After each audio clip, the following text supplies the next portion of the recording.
പാലക്കാട് പറന്നു നടന്ന് പ്രവർത്തിക്കുകയാണ് രാഹുൽ മാങ്കൂട്ടത്തിൽ. നിലവിൽ കോൺഗ്രസിൽ നിന്ന് പുറത്താണ് രാഹുൽ.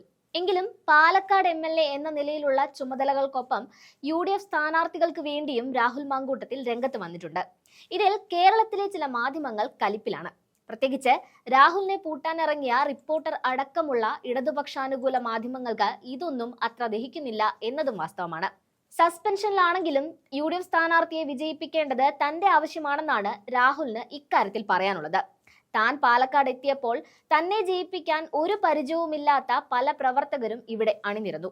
അതുകൊണ്ട് തന്നെ പാലക്കാട് UDF മറ്റൊരു പോരാട്ടത്തിനിറങ്ങുമ്പോൾ മാറി നിൽക്കാൻ സാധിക്കില്ലെന്നാണ് രാഹുൽ പറയുന്നത്.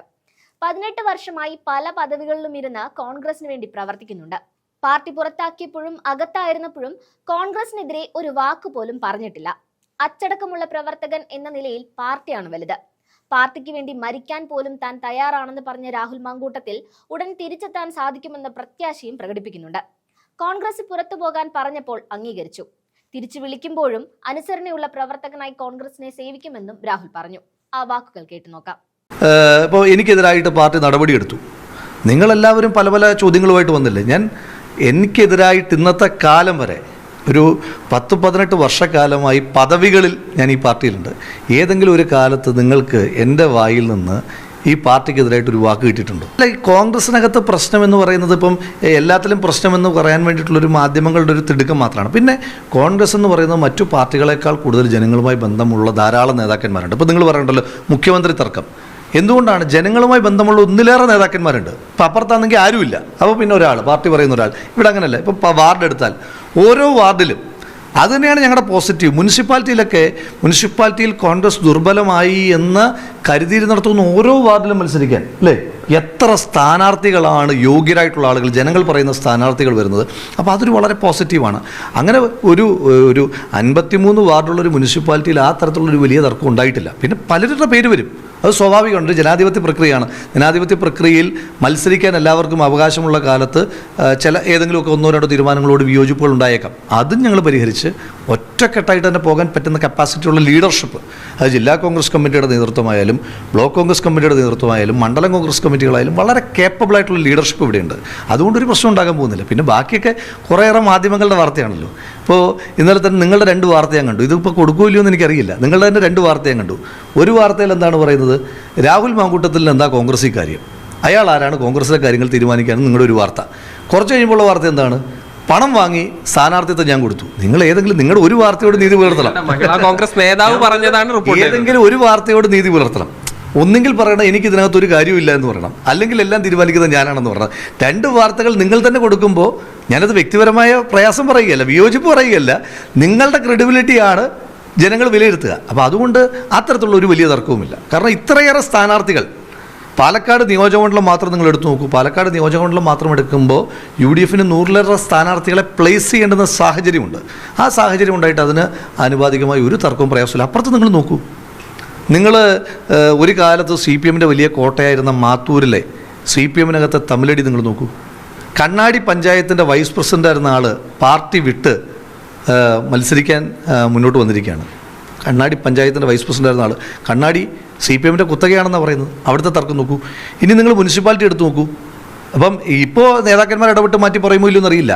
ഈ നഗരസഭയ്ക്ക് നേതൃത്വം കൊടുത്തിരുന്ന ആൾ പറയുകയാണ്, എൻ്റെ വാർഡിൽ പോലും സ്ഥാനാർത്ഥി നിർത്തുന്ന കാര്യത്തിൽ എന്നോട് ചോദിച്ചിട്ടില്ല, തർക്കം പറയുകയാണ്. ഈ നഗരസഭയുടെ ഉപാധ്യക്ഷനായിരുന്ന ആൾ മത്സരിക്കാൻ ചെല്ലുന്ന വാർഡിൽ ഞങ്ങൾ പിന്നെ വേണ്ട എന്ന് പറഞ്ഞിട്ട് അവരുടെ പാർട്ടിയിൽ നിന്ന് തന്നെ വേറൊരു മൂവ്മെൻറ്റ് നടക്കുകയാണ്. അപ്പോൾ ആ വലിയ തർക്കങ്ങൾ നടക്കുമ്പോൾ കോൺഗ്രസിനകത്ത് എന്ത് പ്രശ്നം ഉണ്ടാകുന്നത്? ഒരു പ്രശ്നം ഉണ്ടാകുന്നില്ല. ഞാനാണെങ്കിൽ പാർട്ടിയുടെ കാര്യങ്ങളിൽ ഇടപെടുന്നു എന്നുള്ളത് അത് സസ്പെൻഷൻ പീരീഡിൽ ഒരു കോൺഗ്രസ് അനുഭാവി എങ്ങനെയൊക്കെയാണോ ചെയ്യേണ്ടത് ആ പാർട്ടിയുടെ, ഞാൻ എല്ലാ കാലത്തും പാർട്ടിയാണ്, എല്ലാ കാലത്തും. അത് ജനപ്രതിനിധി ആയാലും ജനപ്രതിനിധി അല്ലാതിരിക്കുന്ന കാലത്തും എല്ലാം ഞാൻ പാർട്ടിയാണ്. പാർട്ടി എന്നോട് എന്തു പറയുന്നു, എന്ത് പറഞ്ഞാലും അത് ഇപ്പോൾ എനിക്കെതിരായിട്ട് പാർട്ടി നടപടിയെടുത്തു. നിങ്ങളെല്ലാവരും പല പല ചോദ്യങ്ങളുമായിട്ട് വന്നില്ലേ. എനിക്കെതിരായിട്ട് ഇന്നത്തെ കാലം വരെ ഒരു 10-18 വർഷക്കാലമായി പദവികളിൽ ഞാൻ ഈ പാർട്ടിയിലുണ്ട്. ഏതെങ്കിലും ഒരു കാലത്ത് നിങ്ങൾക്ക് എൻ്റെ വായിൽ നിന്ന് ഈ പാർട്ടിക്കെതിരായിട്ടൊരു വാക്ക് കിട്ടിയിട്ടുണ്ടോ? പാർട്ടി എന്തെല്ലാം പറയുന്നു അതെല്ലാം ചെയ്യും. പാർട്ടി സസ്പെൻഷൻ പീരീഡിൽ എന്നോട് എന്തെല്ലാം കാര്യങ്ങളാണ്, ഒരു സസ്പെൻഷനിലുള്ള ആൾ എന്തെല്ലാം കാര്യങ്ങളാണോ ചെയ്യേണ്ടത് ആ പരിധിയിൽ നിന്നുകൊണ്ടാണ് ഞാൻ ചെയ്തത്. പിന്നെ തെരഞ്ഞെടുപ്പിൽ തെരഞ്ഞെടുപ്പിൽ ഐക്യ ജനാധിപത്യ മുന്നണിയെ ജയിപ്പിക്കുക എന്നുള്ളത് എൻ്റെ ഉത്തരവാദിത്തമാണെന്നേ. ഞാനൊരു ജനപ്രതിനിധിയാണ്. ആ ജനപ്രതിനിധി എന്ന നിലയിൽ എൻ്റെ തെരഞ്ഞെടുപ്പിൽ, ഇപ്പോൾ ഇവരെല്ലാം എൻ്റെ തെരഞ്ഞെടുപ്പിൽ എന്നെ വിജയിപ്പിക്കാൻ വേണ്ടിയിട്ട്, അത് എന്നോടുള്ള ദീർഘകാലത്തെ വ്യക്തിബന്ധം കൊണ്ടല്ലല്ലോ.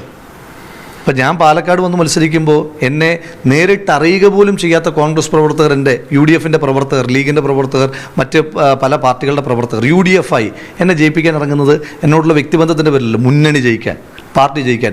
ആ ആളുകൾ തെരഞ്ഞെടുപ്പിൽ മത്സരിക്കുമ്പോൾ അവർക്ക് എന്തെല്ലാം രീതിയിൽ അവരെ ജയിപ്പിക്കാൻ ചെയ്യാൻ പറ്റുന്ന പണി മുഴുവൻ ഞാൻ ചെയ്യും. അതിൽ മാധ്യമങ്ങൾ എന്തെല്ലാം കുത്തിയിളക്കാൻ നിന്നാലും അതിൽ ഞാൻ ഒരു ഇഞ്ച് പുറകോട്ട് പോരത്തില്ല. ഞാൻ പറഞ്ഞല്ലോ, നിങ്ങൾ എത്ര വാർത്ത വേണേലും കൊടുത്തു, എത്ര വാർത്ത കൊടുത്താലും UDF-ൻ്റെ ഒരു പ്രവർത്തകൻ തെരഞ്ഞെടുപ്പിൽ മത്സരിക്കുമ്പോൾ അയാളുടെ ജയത്തിന് വേണ്ടി എനിക്ക് ചെയ്യാൻ പറ്റുന്ന മുഴുവൻ കാര്യങ്ങളും ഞാൻ ചെയ്യും. എത്ര വാർത്ത വന്നാലും ചെയ്യും. ഈ മറ്റൊന്ന് വലിയ പ്രതിഷേധങ്ങളൊക്കെ ഉണ്ടായിരുന്നു. ഈ പ്രതിഷേധങ്ങളൊക്കെ അവസാനിച്ചു. ഇപ്പോൾ ഈ ആളുകളിലേക്ക് ഇറങ്ങുമ്പോൾ ആളുകളുടെ ഒരു റെസ്പോൺസ് എങ്ങനെയാണ്? അത് നിങ്ങളാണ് പറയേണ്ടത്. നിങ്ങൾ കാണുന്നുണ്ടല്ലോ, ജനങ്ങൾക്ക് എല്ലാത്തിനെ പറ്റിയും നല്ല ബോധ്യങ്ങളുണ്ട്, തിരിച്ചറിവുള്ളവരാണ്. ഞാൻ പറയുന്നതും നിങ്ങൾ പറയുന്നതും ജനങ്ങളുടെ മുന്നിലുണ്ട്. അവർക്കറിയാം ഏത് ക്യാരി ചെയ്യണം, ഏത് ക്യാരി ചെയ്യേണ്ടതെന്ന്. ഞാൻ എത്ര പറഞ്ഞാലും, നിങ്ങൾ എത്ര പറഞ്ഞാലും ജനങ്ങൾ ക്യാരി ചെയ്യേണ്ട കാര്യങ്ങൾ മാത്രമേ അവർ ക്യാരി ചെയ്യുകയുള്ളൂ. അത് അവർ തീരുമാനിച്ചോട്ടെ.